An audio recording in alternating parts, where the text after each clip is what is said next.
മാസത്തെ 2500 വെച്ച് കൊടുക്കണമെങ്കിൽ 900 രൂപ വെച്ചിട്ട് 60 മാസത്തെ സാധാരണക്കാരിൽ നിന്ന് പിടിച്ചു വെച്ച ഒരു സർക്കാർ.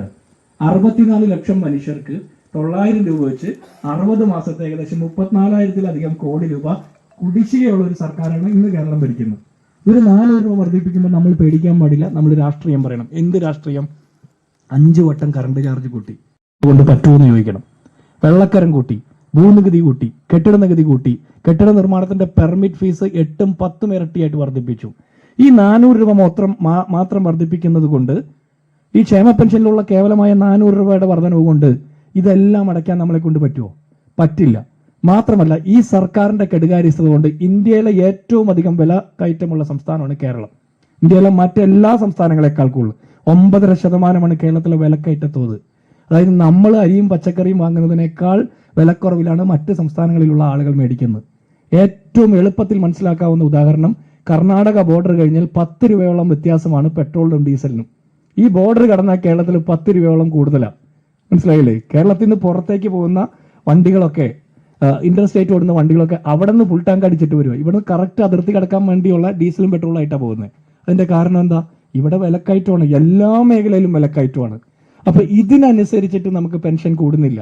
സർക്കാർ ഓഫർ ചെയ്ത് 2500, അതുപോലും കൊടുത്തിട്ടില്ല. റബ്ബർ കർഷകർക്ക് താങ്ങുവിലയായിട്ട് 250 കൊടുക്കുമെന്ന് പറഞ്ഞു.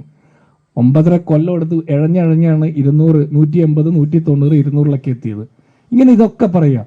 18, 19, 21 മാസമായിട്ട് വിവിധ ക്ഷേമനിധികളുണ്ട്. കെട്ടിട നിർമ്മാണ ക്ഷേമനിധി 18 മാസമായിട്ട് പെൻഡിംഗ് ഉണ്ട്. ഏകദേശം 28,200 രൂപയോളം കുടിശ്ശികയുണ്ട് അവർക്ക്. ഈ ക്ഷേമനിധി എന്ന് പറഞ്ഞാൽ നമ്മൾ പണിയെടുക്കുന്നതിന് ഒരു വിഹിതം നമ്മൾ സർക്കാരിലേക്ക് അടയ്ക്കുന്ന. എന്തിനാ? നമുക്കൊരു പ്രായം കഴിയുമ്പോൾ സർക്കാർ ഇങ്ങോട്ട് പെൻഷനായിട്ട് തരാൻ വേണ്ടിയിട്ട്. അത് കൊടുക്കാതിരിക്കുന്ന 21 മാസം വരെ കുടിശ്ശികയായിട്ടുള്ള ക്ഷേമനിധികളുണ്ട്. മോട്ടോർ തൊഴിലാളി ക്ഷേമനിധി, കെട്ടിട നിർമ്മാണ ക്ഷേമനിധി, ലോട്ടറി വിൽക്കുന്നവരുടെ, അങ്ങനെ വിവിധ ക്ഷേമനിധികൾ പെൻഡിംഗ് ആയിട്ടുണ്ട്. ഇതിനെ കുറിച്ചിട്ടൊക്കെ പറയണം.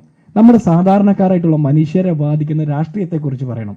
പിണറായി വിജയൻ സർക്കാർ 9.5 കൊല്ലം കേരളം ഭരിച്ചിട്ട് സാധാരണക്കാർക്ക് എന്ത് വികസനമാണ് ഉണ്ടായതെന്ന് ചോദിക്കണം. ഉമ്മൻചാണ്ടി ഭരിക്കുന്ന സമയത്ത് നമ്മൾ മെട്രോ റെയിൽ കൊണ്ടുവന്നു, വിഴിഞ്ഞം തുറമുഖം കൊണ്ടുവന്നു, കണ്ണൂർ എയർപോർട്ട് കൊണ്ടുവന്നു എന്ന സർവ്വസാധാരണക്കാർക്കും അനുഭവവേദ്യമാകുന്ന വികസനം അത് ഏതൊക്കെയായിരുന്നു ആലോചിച്ച് നോക്കി. കുട്ടികളുടെ കോക്ലിയർ ഇംപ്ലാന്റേഷൻ പദ്ധതി, കേൾവി പ്രശ്നമുള്ള മുഴുവൻ കുട്ടികൾക്കും അത് ചെയ്തു കൊടുത്ത ഒരു സർക്കാരാണ് ഉമ്മൻചാണ്ടിയുടെ സർക്കാർ. ഹീമോഫീലിയ രോഗികളുടെ മുറിവേറ്റ് കഴിഞ്ഞാൽ രക്തം നിൽക്കാതെ രക്തം ഒലിച്ചുപോയി മരിക്കുന്ന രോഗമാണ് ഹീമോഫീലിയ രോഗി. ആ രോഗികൾക്കുള്ള സാമ്പത്തിക സഹായം, ചികിത്സാ സഹായം, കിടപ്പ് രോഗികൾക്ക് സാമ്പത്തിക സഹായം, അവരുടെ കൂട്ടിരിപ്പുകാർക്ക് അവർക്ക് മറ്റു ജോലിക്ക് പോകാൻ പറ്റാത്തത് കൊണ്ട് അവരുടെ കൂട്ടിരിപ്പുകാർക്ക് കൊടുക്കുന്ന സാമ്പത്തിക സഹായം, എൻഡോസൾഫാൻ ദുരിതബാധിതർക്ക് കൊടുക്കുന്ന സാമ്പത്തിക സഹായം, ഹീമോഫീലിയ രോഗികളുടെ, അതുപോലെ തന്നെ സകല മേഖലയിൽപ്പെട്ട ക്യാൻസർ രോഗികൾക്കുള്ള സാമ്പത്തിക സഹായം, എല്ലാ മേഖലയിൽപ്പെട്ട സാധാരണക്കാരായിട്ടുള്ള മനുഷ്യർക്ക് കൊടുക്കുന്ന സാമ്പത്തിക സഹായങ്ങളൊക്കെ നിർത്തലാക്കപ്പെട്ടിട്ട് 9.5 കൊല്ലമായി.